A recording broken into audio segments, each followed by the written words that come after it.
پیدائش کی کتاب پہلا باب تخلیق کی کہانی۔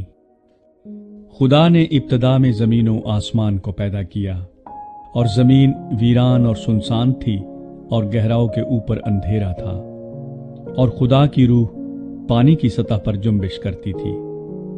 اور خدا نے کہا کہ روشنی ہو جا، اور روشنی ہو گئی۔ اور خدا نے دیکھا کہ روشنی اچھی ہے، اور خدا نے روشنی کو تاریکی سے جدا کیا۔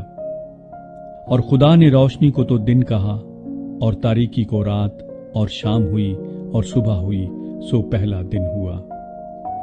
اور خدا نے کہا کہ پانیوں کے درمیان فضا ہو، تاکہ پانی پانی سے جدا ہو جائے۔ پس خدا نے فضا کو بنایا، اور فضا کے نیچے کے پانی کو فضا کے اوپر کے پانی سے جدا کیا، اور ایسا ہی ہوا۔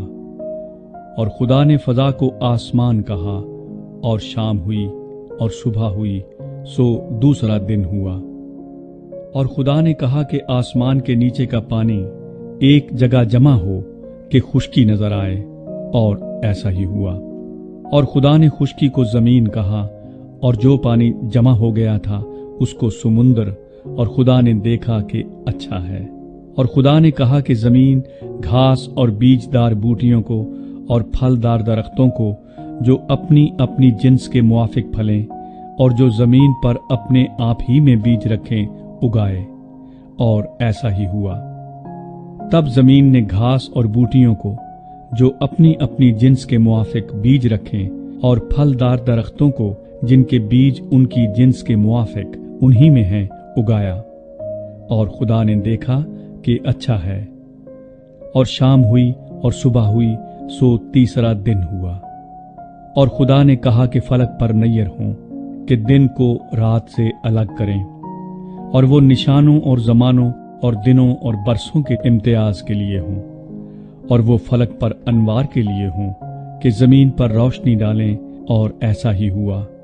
سو خدا نے دو بڑے نیر بنائے، ایک نیر اکبر کہ دن پر حکم کرے، اور ایک نیر اصغر کہ رات پر حکم کرے، اور اس نے ستاروں کو بھی بنایا۔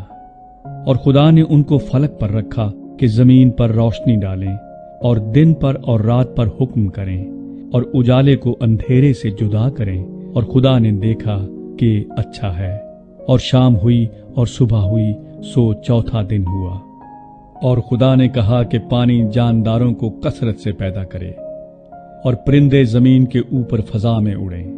اور خدا نے بڑے بڑے دریائی جانوروں کو اور ہر قسم کے جاندار کو جو پانی سے بکثرت پیدا ہوئے تھے ان کی جنس کے موافق، اور ہر قسم کے پرندوں کو ان کی جنس کے موافق پیدا کیا۔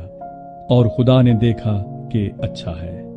اور خدا نے ان کو یہ کہہ کر برکت دی کہ پھلو اور بڑھو، اور ان سمندروں کے پانی کو بھر دو، اور پرندے زمین پر بہت بڑھ جائیں۔ اور شام ہوئی اور صبح ہوئی، سو پانچواں دن ہوا۔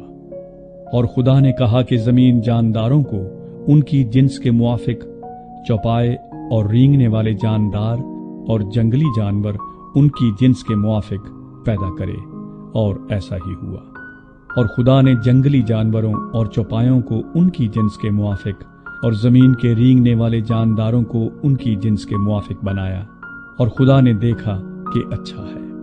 پھر خدا نے کہا کہ ہم انسان کو اپنی صورت پر اپنی شبیہ کی مانند بنائیں، اور وہ سمندر کی مچھلیوں اور آسمان کے پرندوں اور چوپایوں اور تمام زمین اور سب جانداروں پر جو زمین پر رینگتے ہیں اختیار رکھیں۔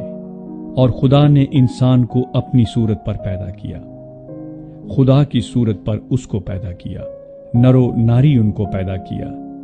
اور خدا نے ان کو برکت دی اور کہا کہ پھلو اور بڑھو، اور زمین کو معمور و محکوم کرو، اور سمندر کی مچھلیوں اور ہوا کے پرندوں اور کل جانوروں پر جو زمین پر چلتے ہیں اختیار رکھو۔ اور خدا نے کہا کہ دیکھو، میں تمام روئے زمین کی کل بیجدار سبزی اور ہر درخت جس میں اس کا بیجدار پھل ہو تم کو دیتا ہوں، یہ تمہارے کھانے کو ہوں۔ اور زمین کے کل جانوروں کے لیے اور ہوا کے کل پرندوں کے لیے اور ان سب کے لیے جو زمین پر رینگنے والے ہیں جن میں زندگی کا دم ہے، کل ہری بوٹیاں کھانے کو دیتا ہوں۔ اور ایسا ہی ہوا۔ اور خدا نے سب پر جو اس نے بنایا تھا نظر کی اور دیکھا کہ بہت اچھا ہے، اور شام ہوئی اور صبح ہوئی، سو چھٹا دن ہوا۔